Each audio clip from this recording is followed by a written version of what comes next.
Ladies and gentlemen, I am the bubblegum chewing, sexy sock wearing, pop culture guru that is the eclectic gentleman, Stephen Watts. And man, I am hyped. I am here with one of the best talents in the Mid-Atlantic. Nay, I'm saying the whole world right now. Ladies and gentlemen, G Postal, how you doing, baby? Man, I feel like I'm living on the edge of a lightning bolt. I'm feeling great. I'm feeling good right now. And I'm ready to serve the people. So let's get ready for this journey, baby. C3W all the way. That's right. That's what I'm talking about. All right. So the first time someone sits down and has a pint with us here at the Gentleman Bastard Brigade, we like to tell their story. So how did you discover professional wrestling? How did you get this passion? Woo. Let me take you on a long, long trip. I was born and raised in Oxon Hill, Maryland. And that's right on the line of D.C., Washington, D.C., our nation's capital. And if you know anything, a little history about wrestling, the WWE used to be called Capital Wrestling Corporation, started here in the Washington, D.C. area. My grandmother, back in the 40s, came here to Washington, D.C. from West Virginia. And she used to tell me about seeing Bobo Brazil and all the different superstars that be at the local grocery market. Bruno Sammartino, anything, maybe even possible Antonio Rocca. We talking about late 50s, in the early 60s or whatnot. So you had a lot of folks that would come through or whatnot, and, you may just see them in your local grocery store. So fast forward, when I was growing up in the 80s, my family was huge Hulkamaniac fans. It wasn't nothing to hear in the household, "What do you know something mean, Gene?" Or, "The madness is getting ready to let loose. Hulk Hogan is going down. Yeah, the Macho Madness is everywhere." My family was stark, raving, crazy wrestling fans. So it was just like, it was no way of getting away from it. My parents were the only two that were sane in the whole process.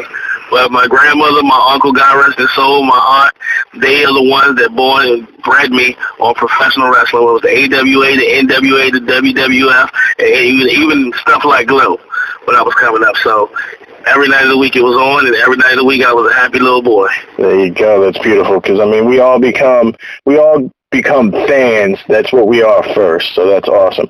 Yes, sir. So how did you break in? How did you break into the business, my man? Brother, that was a road unto itself.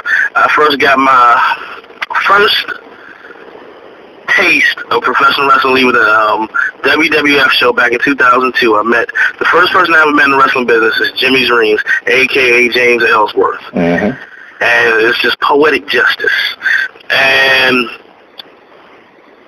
I first got a flyer from him for MCW, then MCW went out of business. Mm-hmm. When he didn't get out of business, just stopped running shows. I don't know what was going on with them. Then it was, I stumbled across Kaiser Pro Wrestling, and I was chasing that dude down for a year. Mm-hmm. And I'm in my early 20s. And then I stumbled across EWA or whatnot. And like I said, while that happened, MCW came back. I used to set up and take down the ring with them and stuff like that. So this was going on for years and years and years, but I never had an opportunity to break into the business. Mm-hmm. I would set the rings up and take the rings down at MCW, but they didn't have the Monster Factory like they used to have or whatnot. So I had to run around trying to find these other places. And I was told by other wrestlers that I knew in the business or whatnot, don't go to this place, maybe you can try this place. So when I went to try out for this place or whatnot, EWA was really the first place I really tried out. Mm-hmm. But I didn't get a chance to really go there. Teddy Stigma and Ryan McBride were the trainers there, so they gave me my first little taste between them and Bruiser. And a big shout out to Bruiser or whatnot. He's fighting cancer, and he's going to beat it. He gave me my first body slam in the wrestling business. So in that story, it was just a long time before I could break into business. And Nuito Figure, he gave me an opportunity. He told me, he said, "Hey, bro, come on up here to Gilbert's Pro Wrestling Academy." And that's how I got a chance to break in. Beautiful, beautiful. Hey, it turns out you and me were talking yesterday, and you and me almost crossed paths at one point. We both worked for NWL and Rambo at one point. Oh, Lord Almighty. I got a couple of scars on my forehead from working there. You were telling me that was the first place you ended up with your first injury, huh? Yes, sir. I was. I had just got my license from Gilbert's Pro Wrestling Academy, which is Gilbert/Maryland Wrestling Academy at the time, and we were going up there to try to get our gimmick together. It was me, it was Kendrick Kamari, and it was John Cole. We were the Shotty Kings. So we want to go somewhere and try to see if we can get over. We want to be the new baddest heels in town. So we went up to Brambo's, and we wouldn't give it all like we had or whatnot to put everything together, try to piece this stuff together. We went in there, we turned everything on their ear because the fans were tired of seeing the cats they had up there at the time. And their best good guys was Brandon Scott at the time, and I can't remember who else was up there at the time, but we went up there and the people popped like they saw the Road Warriors because we were so big. Yeah. And like I said, we were different from what they were used to at the time. And like I said, I mean, I'm scratching with 6 feet, but I was 275. Right. And I had 21-inch arms, almost 22-inch arms. And so, you know, it was just like something different. John Cole was 6 feet. We're big guys. So we came in there, and, you know, Rambo gave us an opportunity to do something on the show, on his, you know, his trial days, on Tuesdays. And I went up there. I had my match first. I wrestled the Freak. Then I managed my partners or whatnot. Then that turned into a battle royal. So we was tearing them up, man. We was mixing it up there. And that was my first taste of a battle royal. I was in love. Yeah. And we were in there waiting for the big bad guys, big good guys to come in, so we can get thrown out and get beat up, and meet up with them and just go head to head. And I'm waiting for Brandon Scott and them to come in, but somebody else came in under the ropes. I ain't saying no names. And gave me a maneuver in a place you shouldn't give a maneuver. And I knew better. So I found out later I should have pushed them away, because certain places you just don't do maneuvers because you can seriously injure a guy. Right. And that's right along the ropes. And homeboy gave me the first one. And then he gave me another one. Gave me another DDT, and then I thought I broke my neck. I heard crunch, crunch, crunch. And my thought was, oh, my God, I'm 100 miles away from home. How am I going to drive home? I got to answer to somebody, and I'm going to be in trouble. Broken neck or not. And then I get out the ring and find out I had I didn't even know I had a dislocated shoulder. I couldn't raise my shoulder beyond my face. I couldn't raise my hand beyond my face, and I was just like, oh, my God, what's going on? And, you know, it was just a bad situation. It wasn't until a month later I was wrestling Pretty Ugly, and Adam put my shoulder. He said, hey, man, you got a dislocated shoulder, brother. And then he put my shoulder back in the socket. So I'm grateful to him for that. Or whatnot. But, yeah, it was crazy. All right. Now to something positive. What's the favorite moment in your career so far? Oh, man. So far, it's wrestling for Rage Pro Wrestling. I know it's history, but it has so much promise. And their first big show, July in 2014, I had an opportunity. The promoter, he was taking me under his wing and whatnot, and he wanted to use a couple guys and whatnot. He wanted to teach me the ropes, teach me the business. And, you know, I was very appreciative because you don't get that type of opportunity sometimes. And I went out there and gave it my best because it was the first time I was on a big show, a major card. You had Blackout, you had Balls Mahoney, you had Tommy Dreamer, you had Robbie E, you had who's who of professional wrestling on this match card. I gave it my all, and I came out there like a ball of fire, a house of fire. And I turned it out, man, you know, in what I did, you know, and like I say, you know, I made a front page newspaper. It was the first time I ever did anything like that, and, you know, like I said, I have nothing but respect for the gentlemen that I was in the match with. They were heavy hitters. They were, you know, some tough guys. And, you know, just like, hey, I was going to give them my all, and I was blessed. They wanted me on the front page paper in Hanover, Pennsylvania. So that was like my greatest moment, you know, up until, you know, now. That's great, yeah.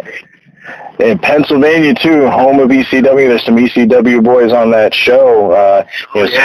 Balls was a great guy. He did a couple of spot shows up in Jersey, and I got booked on those. And, man, one of the nicest guys you'll ever meet. Yes, yeah, God bless his soul.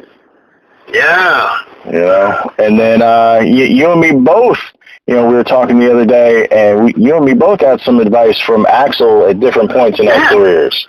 Axel was the last person to train me at Gilbert's Pro Wrestling Academy. I was first trained by the Holy Rollers, and, Louis Tilfiger and a few other guys, Drolix, when I was training or whatnot, and a few other guys.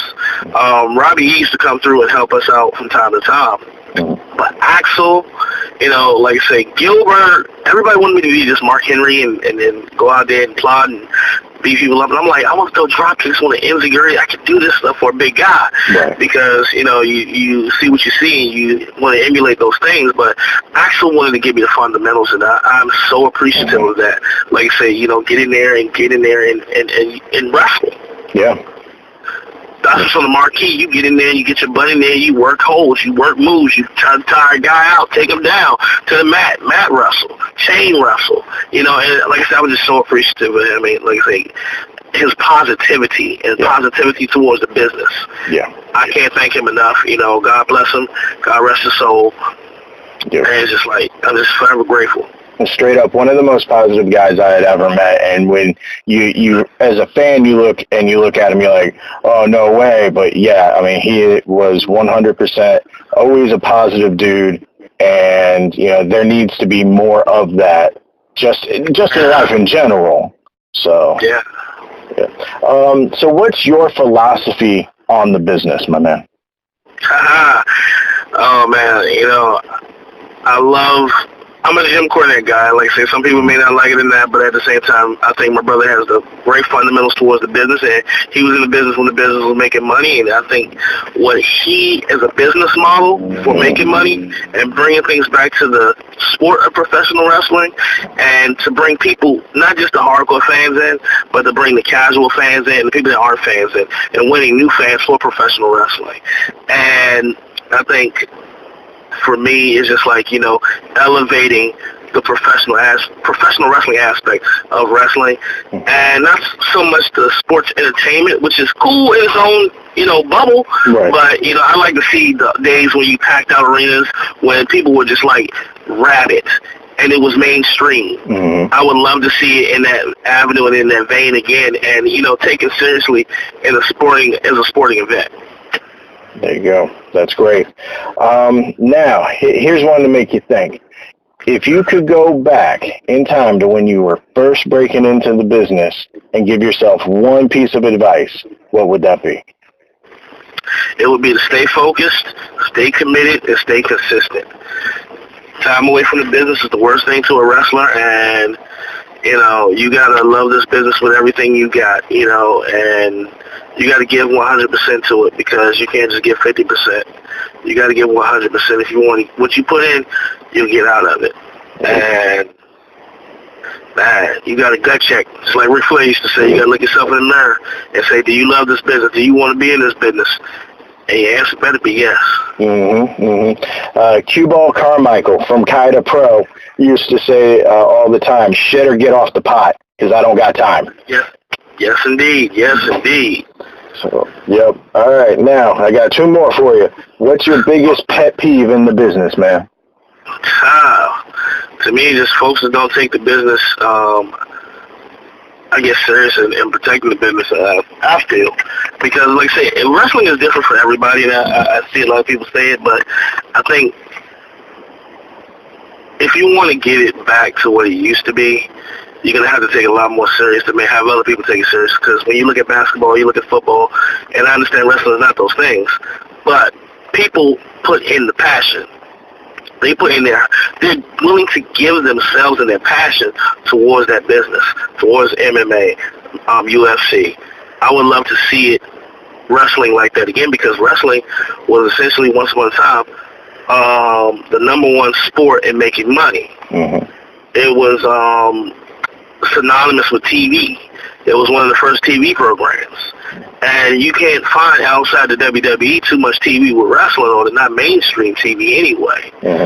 And, I would like to see, I love what AEW is doing as far as, how they've gotten with TNT and stuff like that. But I just want to see, it's nothing wrong with, to me, a funny thing in the show, but I don't want to see, where it's being mocked and being scoffed at. Right. Because, like I said, I put a lot of my life on the line, my personal life, my professional life, and my body on the line, and I take it seriously. Mm-hmm. Yep. My job is to give people that fight they paid to see. Right. We're wrestling fight. We're out there to entertain, yes, but to show the legitimacy, the competitiveness, and I think the competitiveness is what this industry is missing right now. Yes, I miss Ring of Honor. I miss Ring of Honor 2004 to 2009.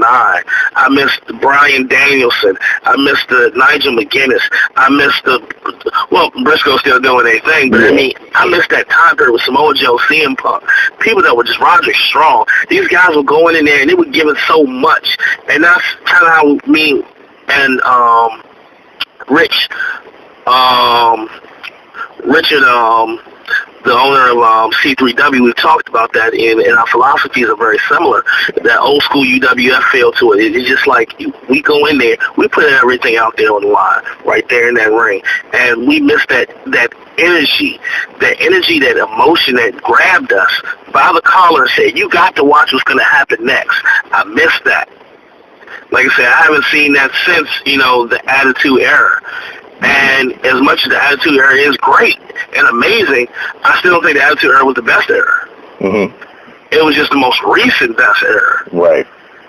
Yep, we have peaks and we have valleys, and I think right now, as an industry, we are about ready to peak back up because there's just so much passion in and around, and with what we're doing here at the Gentleman Basher Brigade and telling the fan stories, but also going and telling and talking to talent like yourself who have that passion again. I haven't seen passion like this since the late 90s, and I'm excited for it, and that's what we're here to do. Now, I'm going to let you finish up because we got a big show coming up on Sunday, so you go ahead and you take it away for me, baby.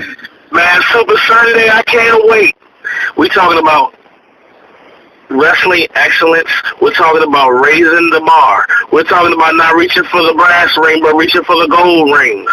We're talking about C3W at 5456A, Annapolis Road, Bladensburg, Maryland, at the Fight Zone. We're talking about Tyree Taylor, the BWF World Heavyweight Champion. We're talking about the Ace Diamond Heavyweight Champion. And we're talking about the EWC World Heavyweight Champion. Yours truly, G Postal, the madman from Postal Land, the brother with the guns that block out the sun. We're ready to rain the pain. On Sunday, you're going to have huge superstars that are going to be there. You're going to have Riot City. You're going to have the Lab Rats. You're going to have, Lockout is going to be in the house, folks. And if you know anything about Robbie, and if you know anything about Ruckus, it's going to be party time. It's going to be show-stopping and eye-popping. My goodness, I can't wait. I'm looking forward to stepping in the ring with talent, a professional athlete of the stature of Tyree Taylor to measure up. He will let me change my game up. So when I step in that ring on Sunday, I'm going to give it not only my all, but I'm going to reach down deep and I'm going to have an extra reserve waiting just for Tyree come Sunday. An extra reserve of power. Then he's going to look up and he's going to realize, he'll be like, G Postal, you are the man. And brother, I couldn't wait. I couldn't believe the power that you had when you went postal on me. So I'm looking forward. I love it, that passion, that energy. Man, I can't wait. I will see you Sunday. G Postal, it's a pleasure. Hey, the pleasure is all mine, brother. I'm like this. I'm going to leave you with this one thing. I am G Postal, and I always deliver.